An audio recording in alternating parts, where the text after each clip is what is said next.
San Francisco police are dealing with the aftermath from last night's violent outbreaks at the 49ers-Raiders preseason game. 2 men were shot, one of them suffered life-threatening injuries, and another man was badly beaten. ABC 7's Cecilia Vega is at Candlestick Park, where investigators were combing the scene earlier today. Cecilia? Yeah, Alan, they were out here for a long time this morning, and those 2 men that you mentioned who were shot were actually found in different areas of this parking lot. And while police have not said whether those men attended this game, this shooting happened on Candlestick grounds and just minutes after the game ended. This is just one of the many fights that broke out in the stands at yesterday's Niners-Raiders game. The YouTube video shows some fans whistling and cheering as at least 4 men in Niners and Raiders attire pound on each other's heads and bodies.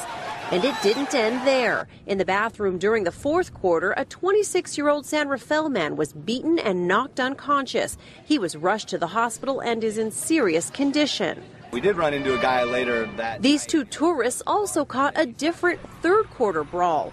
They say with the rowdiness and drinking on both sides, the fights came as no surprise. As we were walking in, you could tell you're going to be rolling into like a pretty good rumble because there were empty bottles all over the parking lot. You know, there was definitely someone that was feeling some pain after that. There was probably 3 or 4 very large men wailing their fists as hard as they could at each other. So there's no doubt in my mind someone got pretty hurt. Their video shows a line of San Francisco police running into the stands to try to break up the crowd.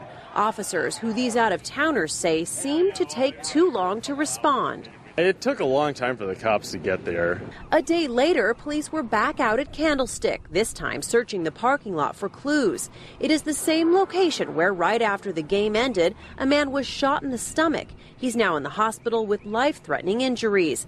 Not long before that, a second man was shot in a different location in the Candlestick parking lot. Police say his injuries were not life-threatening. San Francisco police won't say how many officers were at the game, only that they increased security for the notoriously ugly rivalry.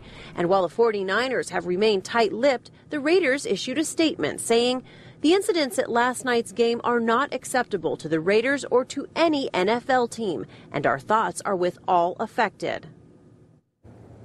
So far, police have identified 1 person of interest in at least one of those shootings. They're not saying which one. As for that assault in the bathroom, the suspect is described as a Samoan or Pacific Islander. He's between 25 and 30 years old. He is 6'5", between 225 and 260 pounds. He has a goatee, long curly hair, and was last seen wearing a white T-shirt and blue jeans. Anyone with information on these cases is asked to call the San Francisco Police Department. Reporting live in San Francisco, Cecilia Vega, ABC 7 News. All right, thank you, Cecilia. Now, we did contact San Francisco police about the violence at last night's game, and Sergeant Michael Andrachik told ABC 7 News by phone, quote, "We work closely with the 49ers and the NFL. We have had a great working relationship with them for decades. There is plenty of planning that goes into these games."